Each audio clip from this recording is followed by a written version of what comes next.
So we are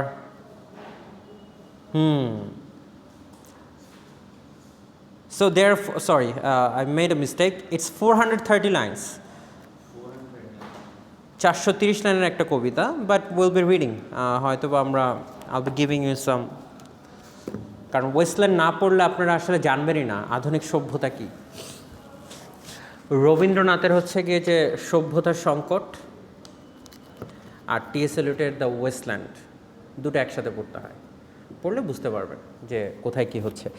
যাই হোক, so we are going for the quotation that will be coming, it will be, I'm not going to tell you from which page, but I'm giving you a hint. Write it down, something like that. She was the only thing that held him up. She was the only thing. She was the only thing that held him up, comma, himself. Okay, Shobus, can you just check if it's working or not? She was the only thing held him up, comma, himself, amid all of this, amid, A-M-I-D, amid all of this, full stop. I'm repeating the line for you. She was the only thing that held him up, comma, himself, comma, amid all of this. Bangla বলে দিচ্ছি, সেই ছিল একমাত্র ব্যক্তি যে হচ্ছে কি তাকে সব কিছুর মধ্যেও তাকে আগলিয়ে রাখতো, সব ঝড় ঝাপটার ডি আমি এটার আগের ইংরেজি বলা হয়েছে, যেটা শুদ্ধ ইংরেজি আপনারা যেটা ইউজ করেন, between.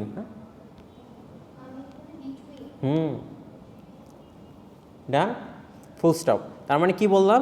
She was the only thing that held him up, himself amid all of the. বলছে এত ঝড় ঝাপটার ভেতরেও যে ব্যক্তিটা তাকে আগলিয়ে রাখতো সে ছিল কে? তার মা।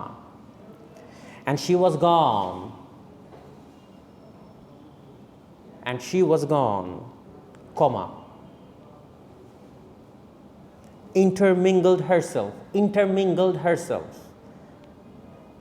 intermingled, M-I-N-G-L-E-D, inter, I-N-T-E-R-M-I-N-G-L-E-D. Sanjida Nupurke একটু হেল্প করেন। Intermingled herself, apostrophe sign, exclamation sign, exclamation, herself,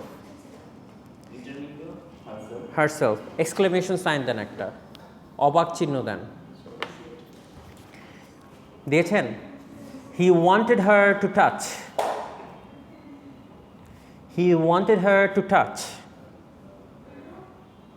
He wanted her to touch him, comma, have him alongside with her.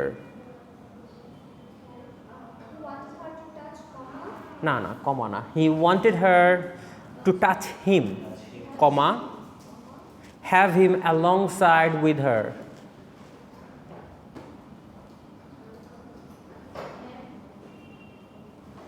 Have him alongside, along, come along with me, আমার সাথে আসো, alongside, একসাথে হবে, হ্যাঁ, A-L-O-N-G-S-I-D-E, with her.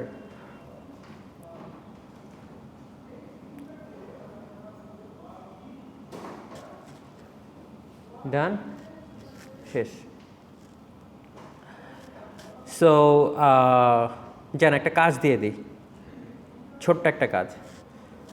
এটা কে কাকে বলছে, সেটা কার সম্পর্কে বলছে, এটা কিভাবে লিখতে হয়, actually how to right and how to explain a quotation, how to explain. আমি বলে দিচ্ছি, একটু হেল্প করি আপনাদেরকে। আগে একটু জেনে নেন কীভাবে এক্সপ্লেইন করতে হয়। নাম্বার 1, প্রথমে যেটা এক্সপ্লেইন করতে হয় কোটেশনগুলো, সেটা হচ্ছে কি কোথা থেকে নেওয়া হয়েছে, from where it has been taken. কোথা থেকে নেওয়া হয়েছে? It has been taken from the novella the Sons and lovers, written by whom? D.H. Lawrence. From which chapter? Chapter 15. Chapter 15, if I'm not wrong.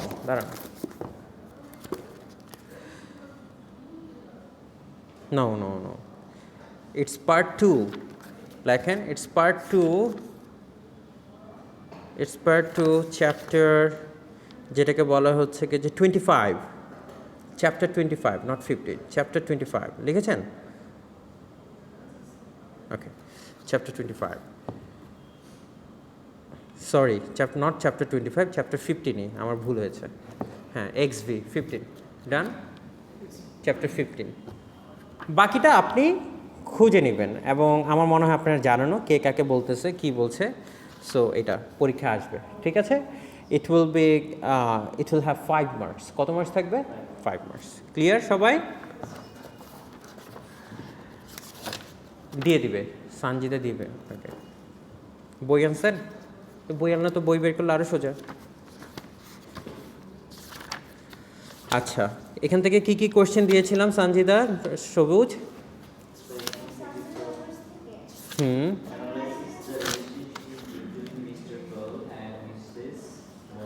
Mrs moral হুম হুম হুম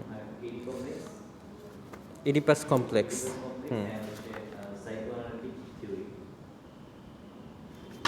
আচ্ছা, আমি আরেকটা quotation দিচ্ছি, একটা minute. কয়টা দিয়েছি? একটা না? আচ্ছা, না কোটেশন এক্সপ্লেনেশন দিই। ওই যে ও এসে ডিস্টার্ব করছে আমাকে।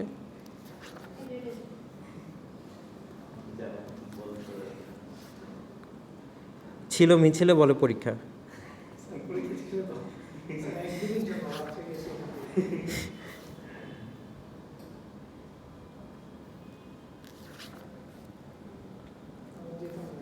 তাহলে এই কোটেশনটা কোথা থেকে নেওয়া হয়েছে, কিভাবে লিখবেন? না, লিখতে হবে দিস লাইন্স টেকেন ফ্রম, অথবা যেটাকে আমরা টেকেন বলি না, এক্সট্র্যাক্টেড বলে। এক্সট্র্যাক্ট মানে কি? যেটাকে হচ্ছে কি যে নির্গত, মানে আপনি যেটা থেকে নিয়েছেন, হ্যাঁ, কোনো কিছুতে এক্সট্র্যাক্ট করা। Extracted from the novella sons and lovers written by D.H. Lawrence. রেফারেন্সটা কী হবে? চ্যাপ্টার 15। তারপর হচ্ছে কি, এই লাইনটা কে কাকে বলছে? This was the remark of hmm? Paul. Car remark ছিল এটা? পলের। কার সম্পর্কে? সে যেটা বলছে ইন্টারমিঙ্গল মানে হচ্ছে গিয়ে সে হচ্ছে একটা মিশ্রিত চিন্তা। কার মিশ্রিত চিন্তা? সে at a time he was thinking of his mother and thinking of his love Miriam, এবং সে মিরিয়ামকে জীবনের শেষবারের মতো সে বিদায় দিয়ে দেয় সেখানে, ঠিক আছে। আর সে নিজেকে বলতে থাকে যে হচ্ছে কি যে সে যে তার মায়ের যে ছত্র ছায়া সেটা থেকে কখনোই বের হতে পারছে না, অর্থাৎ এই জিনিসটা তাকে ডিস্টার্ব করছিল। তাহলে এই জিনিসগুলো এক্সপ্লেন করে করে লিখবেন নিজের ভাষায়। এক্স্যাক্টলি, হ্যাঁ, ন্যারেটর মানে এই জিনিসটা হচ্ছে সম্পূর্ণ পলের ইনার সাইকি। ক্লিয়ার? পলের মাথায় কী চলতেছিল এটা, এই পুরো নোভেলটাই বললাম হচ্ছে গিয়ে। হ্যাঁ, লিখতে পারেন পল, না থটস অফ পল না, এটাকে লিখতে হবে আপনাকে যে দ্য লাইন্স, যেটাকে লিখতে হবে দিস লাইন্স ডিসক্রাইব, অথবা দিস লাইন শোজ অথবা পোর্ট্রেস the inner psyche of Paul's mind. বুঝা গেছে? আচ্ছা, এখন আপনি কি করবেন? আমরা যখন অ্যাজ আই লে ডাইং একটা নোভেল আছে, এটা আমেরিকান ফিকশনে পড়ি আমরা, উইলিয়াম ফকনারের লেখা। সো সেইটা যখন আমরা পড়বো তখন দেখবো পুরো নোভেলটাই, পুরো উপন্যাসটাই হচ্ছে একটা মনস্তাত্ত্বিক উপন্যাস। বুঝতে পেরেছেন? ছেলের মা হচ্ছে তার মাছ কাটতেছে, কিন্তু তার কাছে মনে হচ্ছে সে মানুষ কাটতেছে। সো মানুষের জীবনে তো আমরা হচ্ছে গিয়ে যে D.H. লরেন্সের যে পলকে দেখব, মিসেস মোরেলকে দেখব, এটা দেখবেন সম্পূর্ণ হচ্ছে তার একটা মনস্তাত্ত্বিক বিশ্লেষণ। এই পুরো নোভেলাটাই হচ্ছে কি সিগমন্ড ফ্রয়েডের ইডিপাস কমপ্লেক্স এবং সাইকো অ্যানালাইটিক যে অ্যাপ্রোচ সেটার উপর ডিপেন্ড করা। এটা যতটুক না হচ্ছে কি যে তাত্ত্বিক, তার থেকে বেশি হচ্ছে এটা মনস্তাত্ত্বিক। বুঝতে পারলাম? এটা যতটুক না হচ্ছে ফিজিওলজিক্যাল, তার থেকে বেশি হচ্ছে এটা সাইকোলজিক্যাল। ক্লিয়ার? এটার অস্তিত্ব, এটা যতটুক না কনক্রিট, তার থেকে বেশি এটা অ্যাবস্ট্রাক্ট। বুঝতে পেরেছেন? তার মানে এই নোভেলটাকে আপনাকে সেভাবে পড়তে হবে। এই নোভেলটাকে দিয়ে যদি আপনি হচ্ছে কি যে খুব বেশি গবেষণা করেন, খুব বেশি চিন্তাভাবনা করেন, মনস্তাত্ত্বিক দিকটাকে বিবেচনা না করে, তাহলে এই নোভেলের আগা মাথায় কিছুই আপনি খুঁজে পাবেন না। আপনি দেখবেন এখানে যত কিছু ডিসক্রাইব করছে, ন্যারেটর বারবার হচ্ছে তার মনের অবস্থাটা আপনাকে বারবার বলছে, পলের মনে কি চলতেছে, পল কী চায়, মিরিয়াম কী চায়, ক্ল্যারার মনে কী চলতেছে। এবং যেটাকে বলবো আমি যদি আমাকে এক কথায় বলতে বলেন তাহলে আমি উদ্দেশ্যটা বলবো যে Mrs Morel was that much powerful nucleus. সে একটা নিউক্লিয়াসের মতো এতটা পাওয়ারফুল ছিল যে তার চারোদিকে যতগুলি মেমব্রেন তৈরি হয়েছে, যতগুলো কোষ তৈরি হয়েছে, হ্যাঁ, যতগুলো হচ্ছে সেন্টার, যত এই যে পল, মিরিয়াম, ব্যাক্সটার, এই সবার জীবনকে ইনফ্লুয়েন্স করে হচ্ছে কে? মিসেস মোরেলের কথাবার্তা, মিসেস মোরেলের চিন্তা চেতনা এবং মিসেস মোরেলের সম্পূর্ণ ধরনের আচার আচরণ। শি ইজ এ নিউক্লিয়াস, বুঝতে পেরেছেন? এবং সে কি করেছে, যে তার যে ইমানসিপেশন ছিল, সে যে হচ্ছে কি যে পলকে যেভাবে দেখেন, পল তো সে চিন্তা করছে, সে হচ্ছে চায় যে হচ্ছে কি যে সবার সাথে তার একটা ভালো সম্পর্ক থাকুক, সে চায় যে হচ্ছে কি he wants to have a good relation with Miriam and at the same time Clara, but he fails to do so. Why? Because all the time whenever he comes in closer with a lady, he thinks of whom? তার মনে এসে কে disturb করে তাকে? মা। সে চিন্তা করে আমার মা কি ভাববে। বুঝতে পেরেছেন? সো আপনি দেখবেন যে পল যতটুকু না এটা আপনাকে বলছে যে তার মা সে কি করবে, এখন সে বারবার চিন্তা করে তার ব্রেইনে হচ্ছে কি তার মা তাকে নিয়ে কি করবে। সো ইজ মিসেস পোরেল যেটাকে বলা হচ্ছে আপনার কাইন্ড অফ ভাইরাস আর নিউক্লিয়াস, যেটার কারণে হচ্ছে কি যে সে পল হচ্ছে আলটিমেটলি সুইসাইডের অ্যাটেম্পটও করে। এবং পল কি চেয়েছিল যে এরকম বলা হয় শেষের দিকে আমরা দেখব পল চাচ্ছিল সে তার মাকে একটা হাগ করবে, বাট সে দিচ্ছে না। হি ডাজন্ট ওয়ান্ট ইট, কারণ সে চাচ্ছে যে তার এই মায়ের আত্মা যেন তার থেকে সরে যায়, এবং সে চাচ্ছে না আর কাছে যেতে। এবং বলা হচ্ছে যে পল কি তার মাকে মেরে ফেলতে চেয়েছিল, সেজন্য কি মরফিনের মাত্রাটা বাড়িয়ে দিল? প্রশ্নগুলো এখানে থেকে যায়। এখন পল কি তার মায়ের এক্সিস্টেন্সকে ডিনাই করতে চেয়েছিল, নাকি তার মায়ের যে প্রেজেন্স অন হিজ মাইন্ড সেটাকে ডিনাই করতে চেয়েছিল? প্রশ্নটা একটু জটিল। পল বললাম চায়নি তার মা মারা যাক। পল বললাম হচ্ছে ফিজিক্যালি টর্চার্ড না, পল হচ্ছে সাইকোলজিক্যালি টর্চার্ড। তার সব ডিসিশনে সে তার মা চলে আসে, বারবার যখনই কিছু করতে যায় তার মা চলে আসে। এবং সেই জায়গাটা থেকে বের হওয়ার জন্য আদৌ কি তিনি কি তার মাকে হত্যা পরিচিত করলেন? তিনি কি তার সেই পথে হাঁটলেন পল? এই প্রশ্নটা থেকেই যায়। কিন্তু যখন আমরা দেখব যে দেখেন, পল বললাম খুব ছোটোবেলা থেকেই সে তার বাবাকে কোনোভাবেই পছন্দ করতো না, এবং সে বলতো যে আমার বাবা কখনো ফিরেই না আসুক। সে বললো এটা প্রার্থনা করতো। হ্যাঁ, আবার সে চিন্তা করতে থাক বাবা না আসলে আমি কী খাবো। আবার পল যখন এটাও চিন্তা করতো, পলের আবার আরও কিছু সমস্যা ছিল। সেটা কি, পল যখন তার বাবাকে দেখতে যে তার মায়ের সাথে কথা বলছে, পল খুব জেলাস ফিল করতো, কারণ সে তার বাবাকে কোনোভাবে পছন্দ করে না, তার বাবার কোনো ইনফ্লুয়েন্সে সে চায় না। এবং আবার ওইখান দিয়ে পল হওয়ার পূর্ববর্তী সময়ে উইলিয়াম মোরেল নিয়ে চিন্তা করতে কে? Mrs moral. সে ভাবতো যে আমার ছেলে লন্ডনে এটা করছে, he must be thinking of me, এবং সে লন্ডন থেকে ব্যাক করবে। এখন একটা জিনিস কি দেখেন, কেন এটাকে আধুনিক উপন্যাস হিসেবে আমরা যাচিত করছি, কেন এটাকে আমরা আধুনিক উপন্যাস হিসেবে এস্টাবলিশ করতে চাচ্ছি? খুব সহজে এস্টাবলিশ করার জন্য, কারণ আধুনিক সমস্যা, এই সমস্যাগুলি জর্জরিত। আমরা আধুনিক সমস্যা আমরা এগুলি জিনিসগুলি দেখব, এবং এগুলি তো হচ্ছে আমাদের জীবনে। আপনি দেখবেন যে অনেক ছেলে ডিসিশন নিতে চায়, কিন্তু সে তার জীবনের সিদ্ধান্তটা সে নিতে পারে না, কারণ তার ফ্যামিলির ইনফ্লুয়েন্স হিউজ তার উপরে, হয় তার বাবা না হয় তার মা। ঠিক আছে, সে সিদ্ধান্তটা নিতে পারে না। এবং তার দেখবেন যে সে প্রেম করার আগেও তার মাকে জিজ্ঞেস করছে আমি কি প্রেম করবো কি করবো কিনা। That happens to Paul as well. এবং পল মিরিয়াম সম্পর্কে তার মায়ের একটু কমেন্ট ছিল। কি কমেন্ট জানেন? সে বলছে মিরিয়াম সম্পর্কে, মিসেস মোরেল বলছে মিরিয়াম হচ্ছে গিয়ে একটা, she is a very destructive lady, সে হচ্ছে একটা ধ্বংস নারী। এবং বলেছে মিরিয়াম যদি কাউকে ধরে তাহলে সে এটাকে একদম শোষিত করে ফেলবে, একদম নিঃশেষ করে ফেলবে। And Miriam is a powerful lady.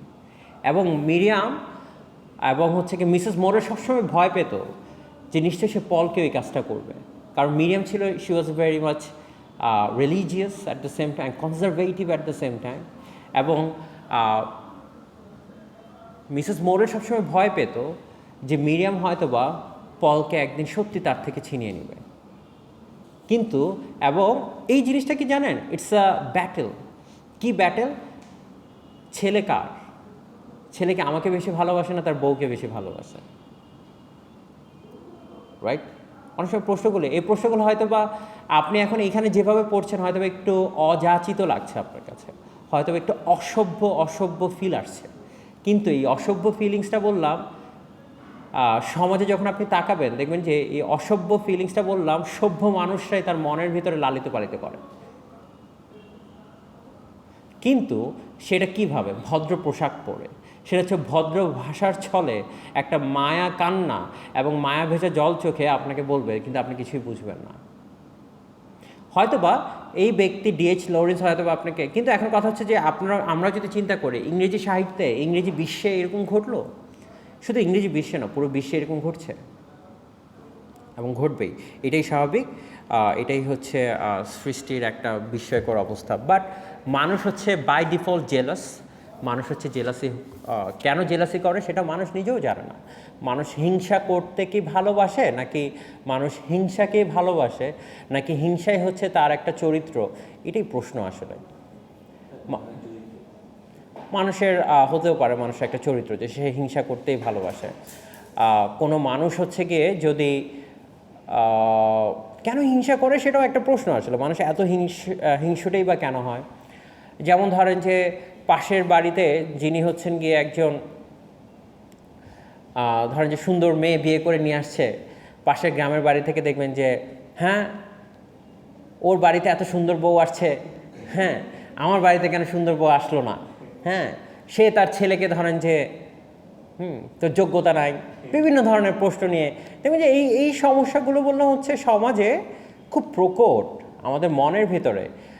আমাদের মনগুলো একটা তুচ্ছ মন, হ্যাঁ এই মনটাকে আমরা যত হিংসা বিদ্বেষ দিয়ে ভরে ফেলি, আসলে এই হিংসা বিদ্বেষ থেকে নিজেকে বেঁচে থাকাটাও খুব কষ্টকর। হ্যাঁ সব কিছুতে একটা হিংসা কাজ করে, এ দেখতে বেশি সুন্দর, ও দেখতে বেশি সুন্দর, হ্যাঁ এটা করে, আমিও এটা করব। কিন্তু কোনো মানুষ হচ্ছে তার নিজের সত্তাকে দাম দেয় না। অন্যের সত্তাতে তার এতটা জলে যে সে তার অন্যের সত্তা খুঁজে পাওয়ার জন্য নিজের সত্তাকে আলটিমেটলি সে কী করে, বিসর্জন দিয়ে দেয়। আপনার নিজস্ব সত্তা নিয়ে বেড়ে উঠতে হবে। হ্যাঁ এই জিনিসটা পল যেটা চেয়েছিল তার নিজস্ব সত্তা নিয়ে বেড়ে ওঠা, এবং সে বলছিল যে আমি আর সেখানে ফিরেই যাব না। এনিওয়ে শেষ করে দেন, থ্যাংক ইউ। আমি একটু রেকর্ডিংটা অফ করে দেন, আমি টিএস এলিয়ট থেকে কিছু